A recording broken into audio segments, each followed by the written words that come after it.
जय श्री श्याम। एक बार की बात है, एक गांव में एक व्यापारी रहता था जिसे ऊँट पालने का बहुत शौक था। उसके पास कई ऊँट भी थे।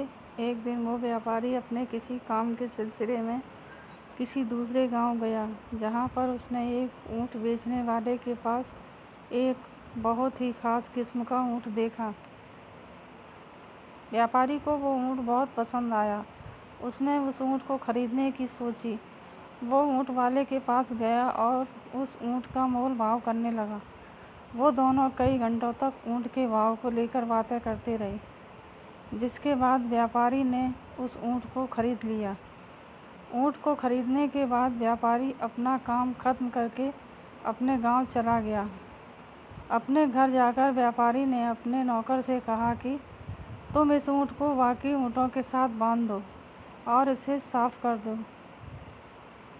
ये कहकर व्यापारी अपने घर में आराम करने के लिए चला गया। नौकर उस ऊँट को उस जगह पर ले गया जहाँ बाकी ऊँट बंधे हुए थे। फिर उसके बाद वो उसकी सफाई करने लगा।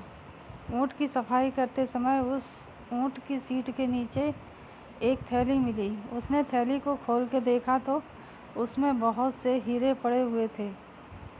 उन हीरों को देखकर वो नौकर बहुत हैरान हुआ।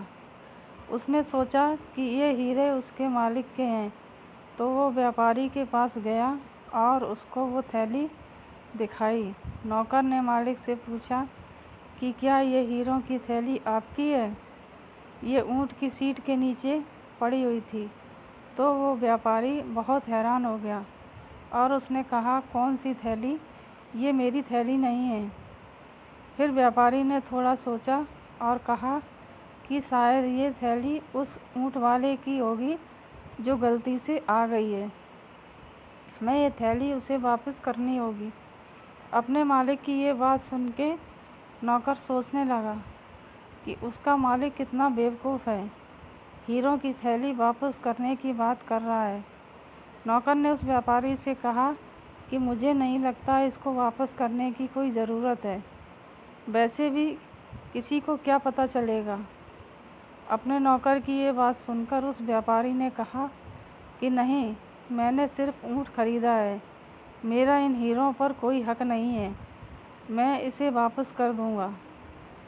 इतना कहकर व्यापारी ने वो थैली ली और उसे वापस करने के लिए चला गया। वो सीधा उस ऊँट वाले के पास गया और जाते ही उसे उसकी थैली लौटा दी। अपनी हीरों की थैली को वापस पाकर ऊँट वाला बहुत खुश हुआ। उसने कहा कि मैं इसके बारे में भूल ही गया था कि मैंने ये थैली ऊँट की सीट के नीचे रखी हुई है। आपको बहुत शुक्रिया कि आपने ये मुझे वापस कर दी। मैं आपको इसके लिए इनाम देना चाहता हूँ।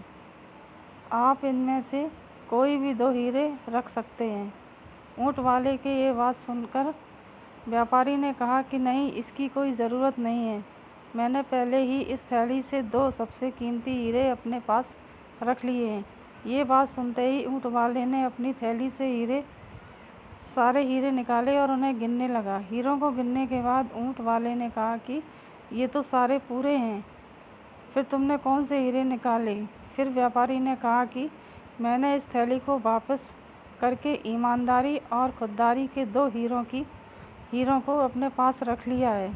व्यापारी की यह बात सुनकर वहाँ पर खड़े सभी लोग और ऊँट वाला बहुत खुश हुए और उसकी बहुत तारीफ़ की। इस कहानी से हमें ये सीख मिलती है कि जिसके पास ईमानदारी और खुददारी नाम के 2 हीरे हैं, वो इस दुनिया में सबसे ज़्यादा अमीर इंसान है। इन दोनों हीरों से बड़ा और कीमती हीरा और कोई नहीं है। जय हिंद।